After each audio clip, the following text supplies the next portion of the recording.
नमस्कार, मैं हिमांशु श्रीवास्तव कबीर न्यूज़ में आपका स्वागत करता हूं।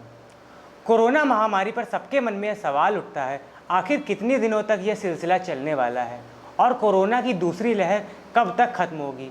इन सब के बीच कोरोना संकट की तीसरी लहर का आना लोगों में खौफ का माहौल पैदा कर रहा है। भारत सरकार के department of science and technology की एक कमेटी ने इस बारे में अनुमान लगाया है कि जुलाई 2021 तक कोरोना की दूसरी लहर खत्म हो जाएगी और कोरोना की तीसरी लहर के आने में 6 से 8 महीने तक का समय अभी लग सकता है। लेकिन सबसे ज़रूरी बात तो यह है, क्या सरकार कोरोना की तीसरी लहर से निपटने के लिए तैयार है?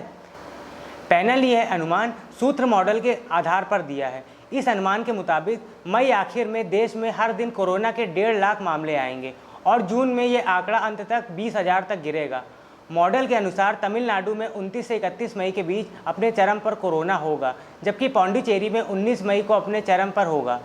पूर्व और पूर्वोत्तर भारत के राज्यों को अभी अपनी चोटियों को देखना बाकी है। असम 20 से 21 मई तक कोरोना चरम पर पहुंच सकता है। मेघालय 30 मई को चरम में पहुंच सकता है, जबकि त्रिपुरा में 26 से 27 मई तक कोरोना अपने चरम पर पहुंचने की संभावना है। उत्तर प्रदेश में, हिमाचल प्रदेश, पंजाब में वर्तमान मामलों में वृद्धि देखी जा रही है। हिमाचल प्रदेश में 24 मई तक और पंजाब में 22 मई तक मामले चरम पर पहुंच सकते हैं। इसके साथ ही यह अनुमान भी लगाया जा रहा है कि अक्टूबर 2021 से पहले कोरोना तीसरी लहर नहीं आएगी। आपको बता दें, कोरोना वायरस अपना रूप बदलता रहता है। जब वैक्सीनेशन बढ़ेगा तब वायरस लोगों को संक्रमित करने का नया तरीका ढूंढेगा। उसके नए वेरिएंट बन सकते हैं जो इम्यूनिटी को गच्चा देने में सक्षम हो सकते हैं।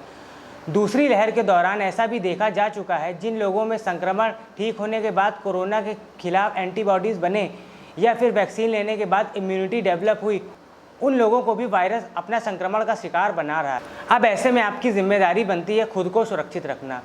विश्व स्वास्थ्य संगठन के मुताबिक कोरोना वायरस खुद को सुरक्षित रखने का सबसे बेसिक और महत्वपूर्ण उपाय यह है कि हम सफाई से रहें। साफ सफाई का ध्यान रखना सबसे ज़रूरी है। अपने हाथों को समय समय पर धोते रहें। समय समय पर साबुन पानी से हाथ धोएं, या चाहे आप एक अल्कोहल बेस्ड सैनिटाइज़र का भी इस्तेमाल कर सकते हैं। सैनिटाइज़र को हाथों पर अच्छी तरीके से लगाएं। अगर इससे आपके हाथ पे वायरस मौजूद हुआ भी तो यह समाप्त हो जाएगा। अपनी आंखों को छूने से बचें, नाक और मुंह पर भी हाथ लगाने से बचें। हमें अपने हाथ से कई सतहों को छूते हैं और इस दौरान संभव है कि वायरस हमारे हाथ पर चिपक जाता है। अगर हम उसी अवस्था में अपने नाक, मुंह और आँख को छूते हैं तो वायरस का शरीर में प्रवेश होने की आशंका और भी ज़्यादा बढ़ जाती है। वहीं सरकार को भी कोरोना की तीसरी लहर से निपटने के लिए अपनी कमर को कस लेना चाहिए और सरकार को सबसे पहले स्वास्थ्य महकमे में सुधार की ज़रूरत है।